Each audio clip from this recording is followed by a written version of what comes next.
رسم ادا کرتے تھے کہ دریا کے خشک ہونے کے وقت ایک کنواری لڑکی کو زیور وغیرہ پہنا کر آراستہ کر کے اس کے والدین کی رضامندی سے دریا میں پھینک دیا کرتے تھے، بیچاری ڈوب کر ہلاک ہو جاتی تھی اور اس کی وجہ سے پانی بڑھ جایا کرتا تھا۔ تو یہ اللہ کی طرف سے آزمائش ہوتی ہے کہ بعض اوقات ایک آدمی حرام کام کر رہا ہوتا ہے لیکن وہ حرام کام کی وجہ سے اپنے مقصود کو حاصل ہوتا ہوا پاتا ہے، تو اس کا اعتقاد اس حرام کام پہ مضبوط ہو جاتا ہے کہ میں صحیح کر رہا ہوں۔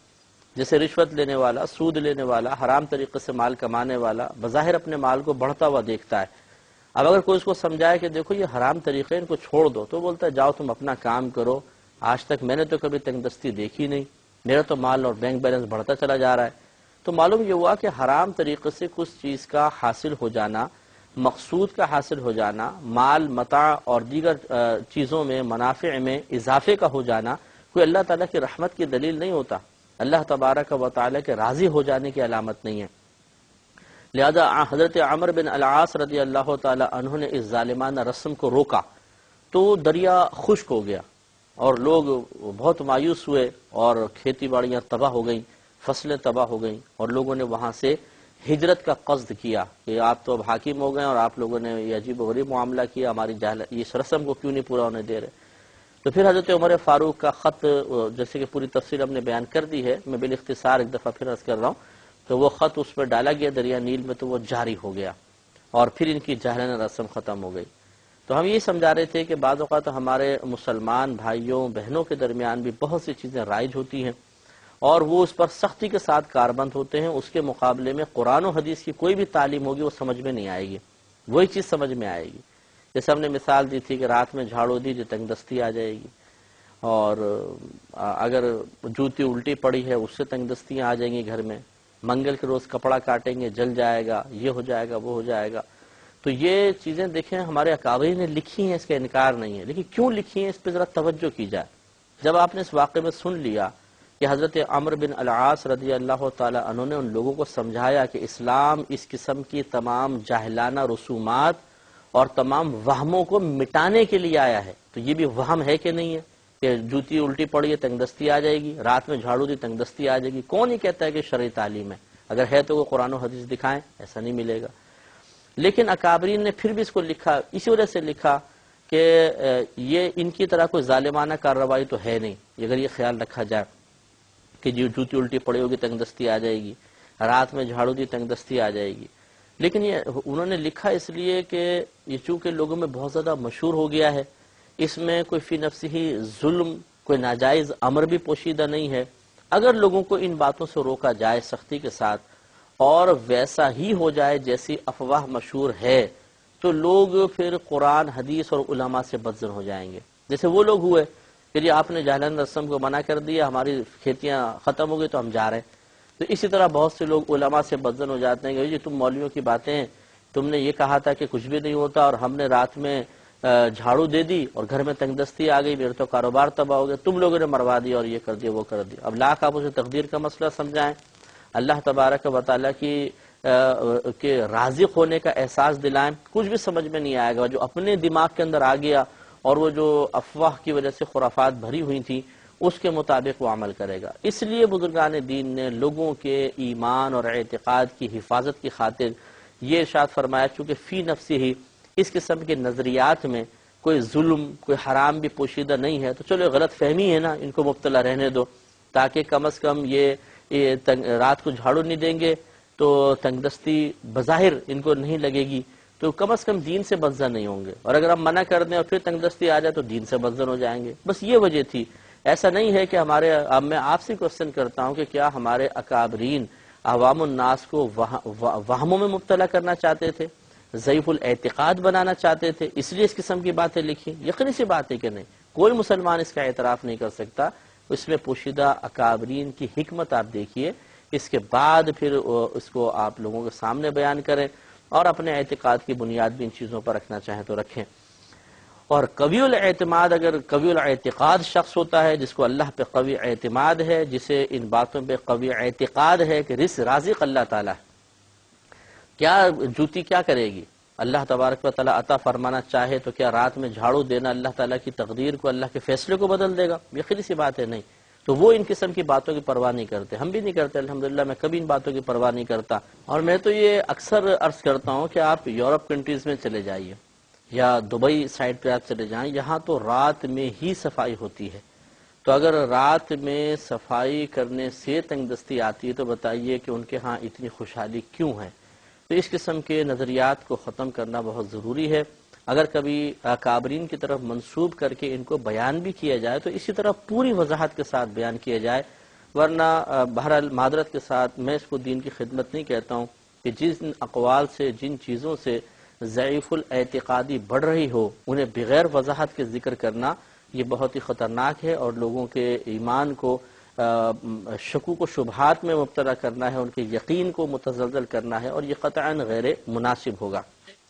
حضرت عمر فاروق رضی اللہ تعالی عنہ کی ہی ایک اور کرامت لکھی ہے، ابن عساکر نے طارق بن شہاب سے روایت کی ہے، نقل تو اس کو تاریخ الخلفاء میں ہی کیا گیا ہے، لیکن کتاب ابن عساکر نے طارق بن شہاب سے روایت کی کہ حضرت عمر فاروق رضی اللہ تعالی عنہ کی خدمت میں ایک شخص حاضر ہوا اور آپ سے کوئی جھوٹی بات کہی، آپ نے اس سے فرمایا کہ چپ رہ، اس نے پھر وہی بات دہرائی، آپ نے فرمایا چپ رہ، تب اس شخص نے کہا کہ میں آپ سے جو بھی بات کہتا ہوں وہ سچ ہوتی ہے، مگر آپ نے مجھے جس بات پر چپ رہنے کا حکم دیا وہ حقیقتاً جھوٹ ہی تھی۔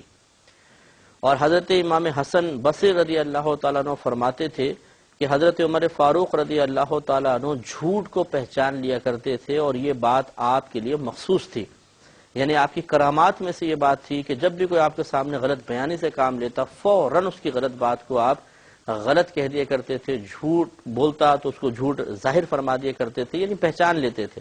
یہ اللہ تعالیٰ نے آپ کو ایک وصف عطا فرمایا تھا، اور اس کو آپ روشن ضمیری سے بھی تعبیر کر سکتے ہیں جیسے ہم نے بات کہی تھی، تو یہ بھی حضرت عمر فاروق رضی اللہ تعالیٰ عنہ کی ایک کرامت ہے۔ اسی طرح باہقی نے دلائل میں ابو حدبہ حمصی سے روایت کی ہے کہ حضرت عمر فاروق اللہ عنہ کو یہ ملی کہ اہل عراق آپ کے مقردہ وحی کو سنسار کر کے ہلاک کر دی۔ اس خبر سے آپ کو سخت جلال آیا اور آپ تیش کی حالت میں گھر سے باہر تشریف لائے، نماز ادا فرمائی اور یہ دعا کی کہ الہی اگر ان لوگوں نے مجھے دھوکہ دیا ہے تو ان کو اپنے وبال میں گرفتار فرما، اور ان پر قبیلہ بنی ثقیف کا ایک نوجوان مسلط کر دے جو ان پر ایسی حکومت کرے جیسے عہد جاہلیت میں کی جاتی تھی، یعنی ظلم و ستم اور مطلب صحیح ان کے کیے کا بدلہ ان کو ملنا چاہیے۔ تو ایسے ہی ہوا کہ پھر یہ جو حجاج بن یوسف ثقفی تھا یہ ان پہ مسلط ہوا، اور اس نے بہت زبردست قسم کا ان کے ساتھ پھر سلوک کیا، اور حضرت عمر فاروق رضی اللہ تعالی عنہ کی یہ دعا بارگاہ الہی میں مقبول ہوئی۔ تو یہ بھی اکابرین کی کرامات میں شمار کیا گیا ہے کہ جیسی دعا کی ویسے ہی کوئی معاملہ ظہور پذیر ہو گیا تو اس کو بھی کرامت سے ہی تعبیر کیا جاتا ہے۔ حضرت علی رضی اللہ تعالی عنہ کی بھی کچھ کرامتیں اسی کتاب میں درج ہیں۔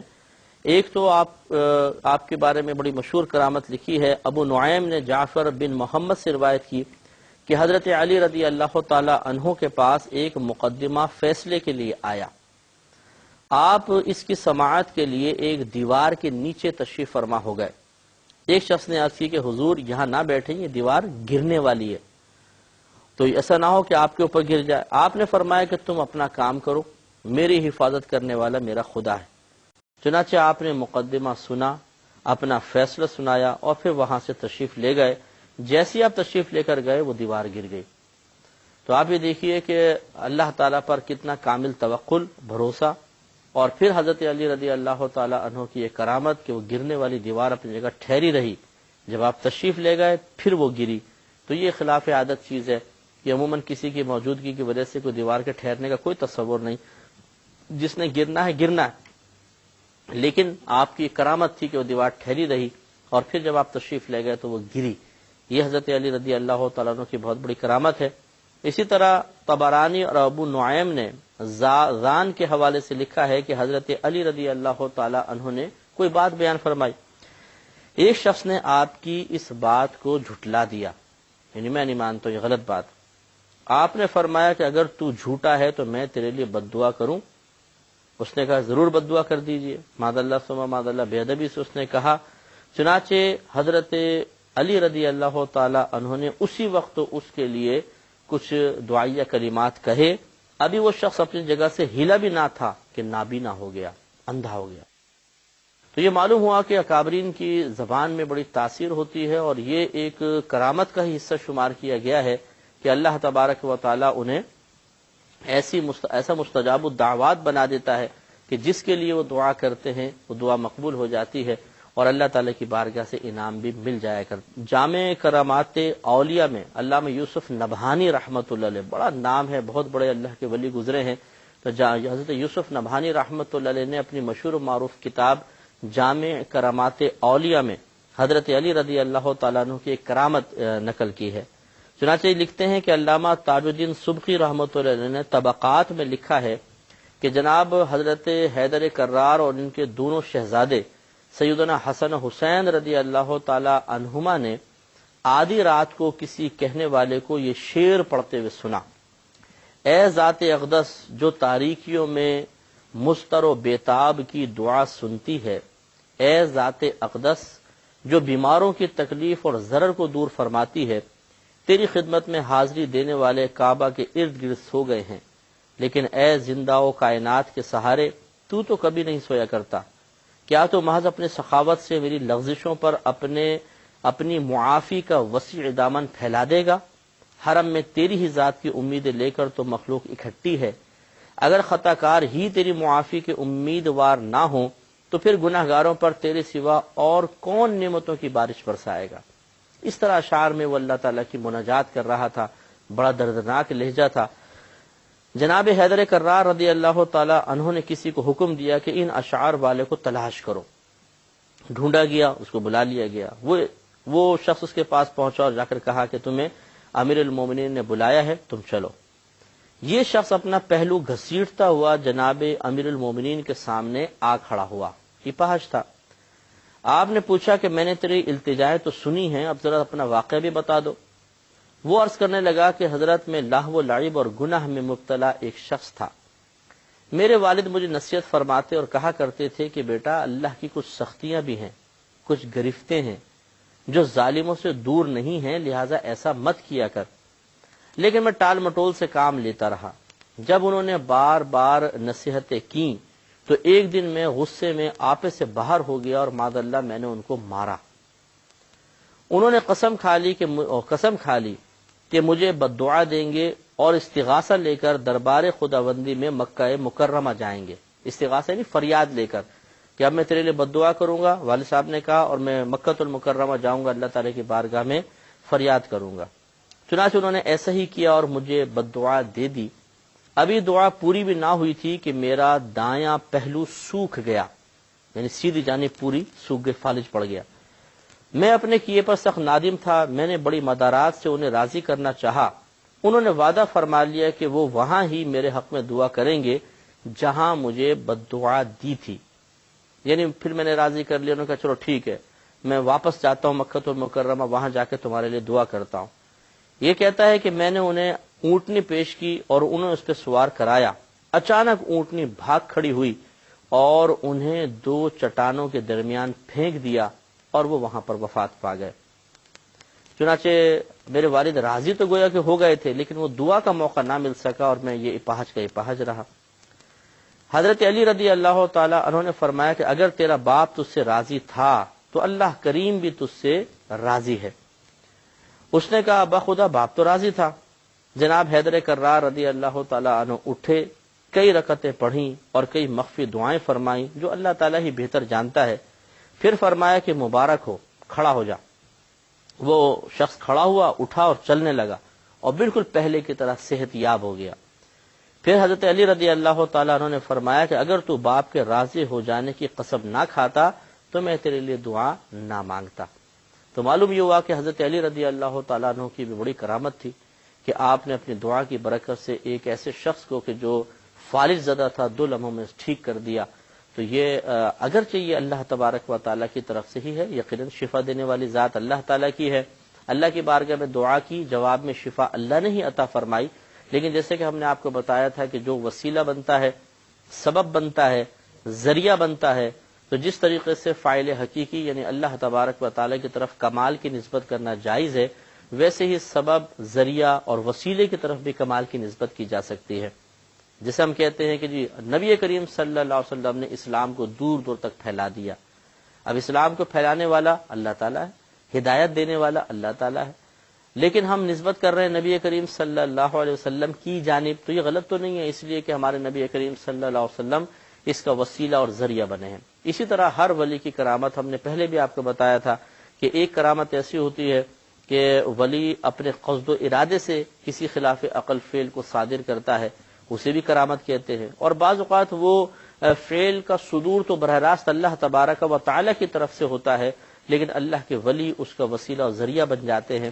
تو اکابرین نے اس فعل کو بھی یا اس خلاف عقل چیز کو بھی ان بزرگ کی ہی کرامت قرار دیا ہے. جیسے کہ یہاں پر ہے کہ ان کے فالج ٹھیک ہوا، اللہ کی طرف سے ہوا، لیکن وسیلہ حضرت علی رضی اللہ تعالیٰ عنہ بن گئے، لہذا یہ آپ کی کرامت شمار ہوگا. ایک اور یہ کرامت حضرت علی رضی اللہ تعالیٰ عنہ کی لکھی گئی ہے کہ آپ کے محبت کرنے والوں میں ایک حبشی غلام تھا، اس نے کوئی چوری کر لی. اسے پکڑ کر حضرت علی رضی اللہ تعالیٰ عنہ کی بارگاہ میں حاضر کیا گیا. آپ نے فرمایا کیا تم نے چوری کی ہے؟ اس نے کہا کہ جی ہاں میں نے چوری کی ہے. اب جب حساب کتاب کیا گیا تو وہ نصاب مکمل تھا کہ جس میں ہاتھ کاٹ دیا جاتا ہے، 10 درہم کم از کم کوئی چوری کرے تو ہاتھ کاٹ دیتے ہیں. تو حیدر کرار رضی اللہ تعالی عنہ نے اس کا ہاتھ کٹوا دیا. وہ جب وہاں سے نکلا تو اسے حضرت سلیمان فارسی رضی اللہ تعالی عنہ اور ابن القوا رضی اللہ تعالی عنہ ملے. ابن القوا نے پوچھا تیرا ہاتھ کس نے کاٹا ہے؟ وہ کہنے لگا کہ امیر المومنین یعصوب المسلمین یعنی مسلمانوں کے رئیس، ختن رسول یعنی داماد رسول، زوج بطول علی المرتضی رضی اللہ تعالی عنہ نے کاٹا ہے. وہ فضائل و مناقب بیان کرنا شروع کر دیے. حضرت ابن القوا رضی اللہ تعالیٰ عنہ نے فرمایا کہ انہوں نے تیرا ہاتھ کاٹا اور تو ان کی مدح اور ثنا کر رہا ہے، تعریفیں کر رہا ہے. وہ جواب میں کہنے لگا کہ میں ان کی مدح کیوں نہ کروں، انہوں نے میرا ہاتھ حق کی وجہ سے کاٹا ہے اور مجھے یہ سزا دے کر جہنم سے بچا لیا ہے. کتنی پیاری اس شخص کی سوچ تھی. خطا ہو جاتی ہے آدمی سے، لیکن اس کی بڑی پیاری سوچ تھی. اس کے جواب میں پھر حضرت علی رضی اللہ تعالیٰ عنہ کی طرف سے کرامت کا ظہور ہوا، جو انشاءاللہ نیکسٹ پروگرام میں ضرور عرض کریں گے. وآخر دعوانا ان الحمدللہ رب العالمین.